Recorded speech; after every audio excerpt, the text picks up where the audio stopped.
Hey garden friends, welcome back to Flower Patch. We are out in the greenhouse because I have some amaryllis I need to get potted up. I bought these last week when I was at Lowe's having my plant therapy, when I was having a very bad week. And then again that week I had to go pick up some chicken feed at Tractor Supply, and I found another one.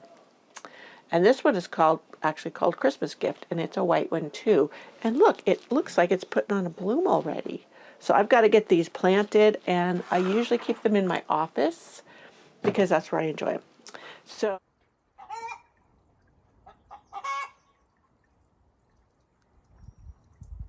So anyways, this white one I pulled out of the box. This one I got at Lowe's, this one I got at Tractor Supply. This one was in the box, and it looks like you can see that it's gotten some damage, but I think it'll recover once I get it potted up. And then I got Red Lion.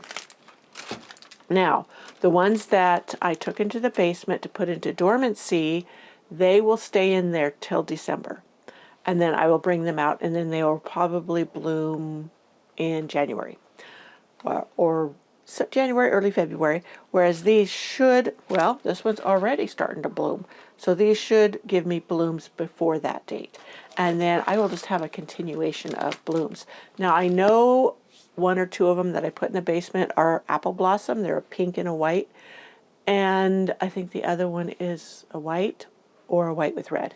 I can't remember distinctively right now. I would have to go look at my videos or things from last year. So I'm going to start with this poor pathetic little thing and get it potted up. Now I don't use anything special. I just use regular potting soil. Now I thought the two smaller ones could fit in these. I haven't opened my Red Lion one yet, so I'm not sure, but I love terracotta. I have a whole blog post on why I love terracotta pots, and you can read about it there. But now, Amaryllis, I will link that in the description box below. Amaryllis, you kind of plant it with the top showing. So, I filled it up enough, you can see that, that I could fill it up some more, and the top will still be showing. And that's pretty much it. And then I will put it up in my office in a bright spot where it can continue to grow. And maybe it will improve its looks. So let me point my camera. I don't think I got it pointed down enough. I can't really tell. Can you see this here? I think you could see better. So there's the one white one, the smaller white one. Now this larger pot, also terracotta. I love these rolled rims. Anyways, this one I'll do the same. Now in the bottoms I have these little mesh bags. You've seen me use them before. They were like little grow bags for seedlings, and they didn't work for that for me. But they have worked fantastically for putting in the bottom of pots to keep the soil in from going through. So you notice how they have trimmed all these off? Trimmed all of them off. That's fine. This one's getting a little wonky looking too. Now, the one year I had gotten one from Tractor Supply, and it was outside in a box, and it had already put on long leaves, and it was all bent and whatever, and I just brought it home, potted it up like this, and it bloomed beautifully, straightened right up. So don't be afraid to get them. I got that super cheap, like $5, and that's one of them. That is the one. That is my apple blossom that I have in the basement, and I have gotten babies off of. So great. Now I'm no expert with amaryllis, and I don't pay a pretty penny. I'm pretty cheap. I buy the bargain ones when they're out, and I enjoy them just as much. Probably more because I didn't pay a whole lot of money for them. But like I said, these were $5. The fancier ones, they could be up to $50. And if that's your jam, then good for you. But I'm not paying $50 for an amaryllis. I ain't doing it. So maybe if I got to be an expert at it, but I don't know. But until then. So this one was in the bag. It looks pretty good, and it's just now putting on leaves. See that? So, yeah, this is the Red Lion. So I should probably, when I do this, put a mark on here so I know it's the red. Well, you know what? I'll be able to tell the difference between the wonky white and the red lion. But there we go. Now, this is a pretty good sized bulb, but you know what? You don't need a whole lot. You just need this roots down there in the soil. It doesn't need a lot of room around it. Because, you know, once this blooms, I can put it, boy, am I getting a lot of backlight? Let me, maybe it'll brighten up. Come on. Anyways, got used to the light being very bright from the other side, I guess. All right, now I just have it where the top's showing.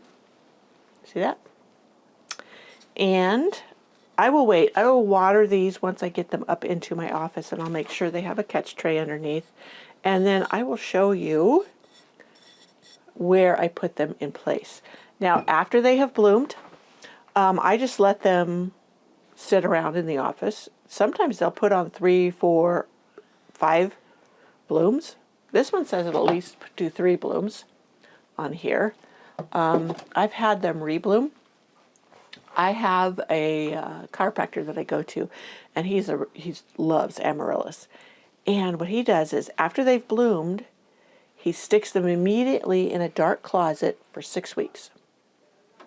6 weeks, 8 weeks, something like that. Then he repots them all and sticks them in his window at his office, and they bloom again. And they are just the most gorgeous thing, because it's like going into March, and all of a sudden you have all these amaryllis blooming in his window, and he has the whole, I think it's about an 8-foot window, and he's just got it lined with amaryllis, and it's really, really pretty.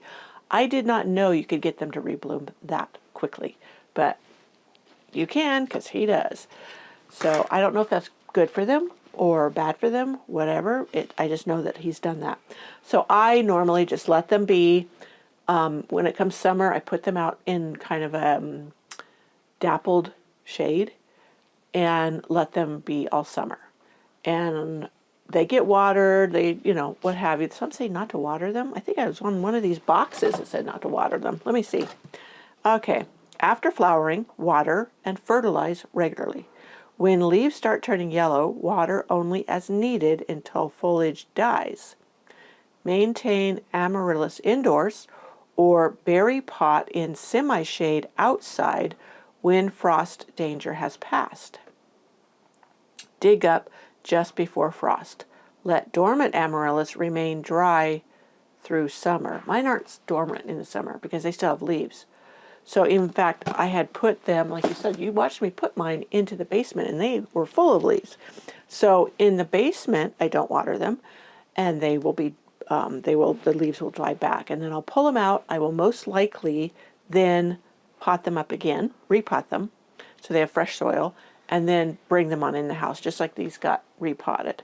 So that, my friends, is how I do amaryllis. I don't do anything fancy. I am too lazy to do anything fancy, but I've had success. So don't be afraid to try it. They're super easy. There may be fancier methods of doing this, or ones that people find more successful, but since it has worked so far, I'm good with it.